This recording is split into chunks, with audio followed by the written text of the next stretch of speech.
Amy and Nancy are 24-year-old twins. They're taking part in a test with Dr. Sarah Berry and Professor Tim Spector from King's College London. What you're going to do is for 2 weeks, Nancy, you're going to be doing the unprocessed diet, and Amy, you're going to be eating the ultra-processed diet. Then we're going to get you back here, and then we're going to do the same test again and look at how these different foods have impacted your health. Ultra-processed foods are a hot topic, but it's delicate. Here is what you need to know. In this experiment, the ultra-processed diet resulted in weight gain and worse health markers in a mere 2-week period. By some estimates, the average US adult diet is comprised of nearly 60% ultra-processed foods and approaching 70% for adolescents. Diets high in ultra-processed foods are associated with an increased risk of all-cause mortality and a multitude of negative health outcomes. Compared with unprocessed foods, ultra-processed foods are easier to overeat, on average, resulting in weight gain. Basically, diets high in ultra-processed foods are a recognised issue. But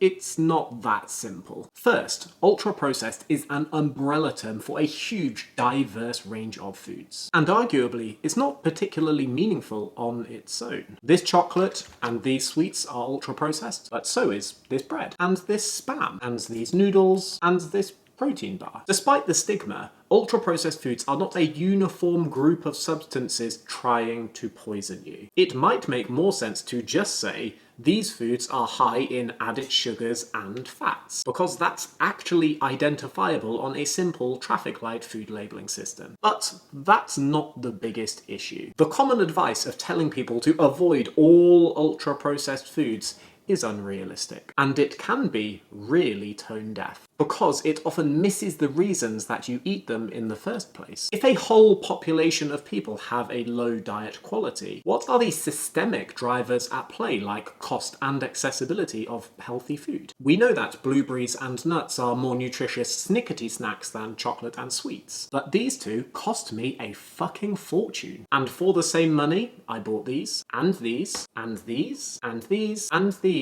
and these, and I still had a bit of change left over. Blueberries are more nutritious than sweets, obviously, but sweets are often cheaper. They often taste better. They won't go mouldy in your fridge in a week, and they can fill vending machines and petrol stations across the planet without the risk of them perishing quickly. It's not fucking surprising that people eat more candy than blueberries, is it? Food processing can increase the shelf life and convenience and lower the cost to you. A single parent gets home exhausted after a grueling day of juggling jobs just to try and keep their family afloat. Keeping a bag of chicken nuggets and fries in the freezer can deliver a meal for the whole family without much effort and without much cost. Bang them in the oven while you spend time with the kids. Easy peasy. Preparing a similar meal with fresh chicken breast and potatoes takes more time and effort, and unless you are a really good chef, the nuggets and fries probably taste better. And if your child is screaming at you because they want nuggets, I don't love the idea of blaming you as the parent for making that decision. Many people forget that we are in a cost of living crisis, and many of you are really fucking struggling to provide for your families. The point is, many people look at ultra-processed foods as a problem, but they forget that for many people, they are a solution. I have seen countless shitbags on social media filming in grocery stores,